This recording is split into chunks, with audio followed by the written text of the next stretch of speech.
ఈ గ్రామం నందు 9వ తారీఖు రోజు 600 మంది మఠాధిపతులు, పీఠాధిపతులు, యోగులు మరి గోదావరి పరిక్రమణార్థం వాళ్ళు 10వ తేదీ రోజు మాకు గంగాహారతి ఇవ్వడానికి మా ములకల గ్రామానికి రావడం జరిగింది.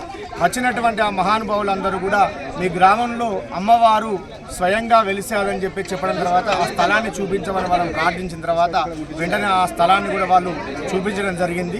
అనివార్య కారణాల వల్ల ఆ రోజే ఆ యొక్క విగ్రహాన్ని తీసేది. ఎందుకంటే ఇది ప్రైవేట్ స్థలం కాబట్టి నాడ వెంకన్న గారు అనేటువంటి ఆ యజమాని యొక్క అనుమతి తీసుకొని ఈరోజు అంటే 15వ తారీఖు 12/2020 సోమవారం రోజున ఈరోజు అందరి గ్రామస్తుల సమక్షమునందు, భక్తుల యొక్క సమక్షమునందు, మా కమిటీ సభ్యుల యొక్క సమక్షమునందు ఈ అమ్మవారిని ఈరోజు ఉదయం 11:30 అమ్మవారి యొక్క విగ్రహాన్ని బయటికి తీయడం జరిగింది.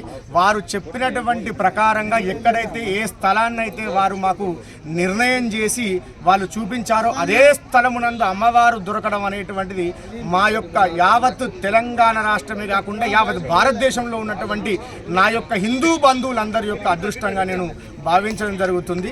అదేవిధంగా ఈరోజు సోమవారం రోజున పరమ పవిత్రమైనటువంటి ఏకాదశి రోజున అమ్మవారు వెలిసాది కాబట్టి 16 సంవత్సరాల నుంచి మేము అమ్మవారికి విజయ దుర్గాదేవిగా నవరాత్రులు జరుపుతూ ఉన్నాం, దుర్గా నవరాత్రులు. కాబట్టి మా అదృష్టం కొద్దీ ఈరోజు అమ్మవారి ఇక్కడ వెలిసాది కాబట్టి ఆ అమ్మవారికి మేము ఈరోజు విజయ దుర్గాదేవిగా నామకరణాన్ని చేస్తూ ఉన్నాం. కాబట్టి భక్తులందరూ కూడా మరి తండోపతండాలుగా విచ్చేసి అమ్మవారిని దర్శించి అమ్మవారి యొక్క అనుగ్రహాన్ని పొందవలసిందిగా కోరుకుంటున్నాం.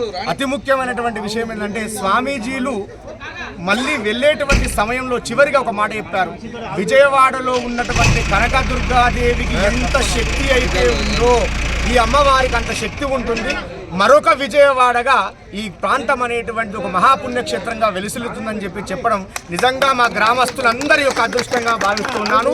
విజయదుర్గా మాతాకి, విజయదుర్గా మాతాకి, విజయదుర్గా మాతాకి.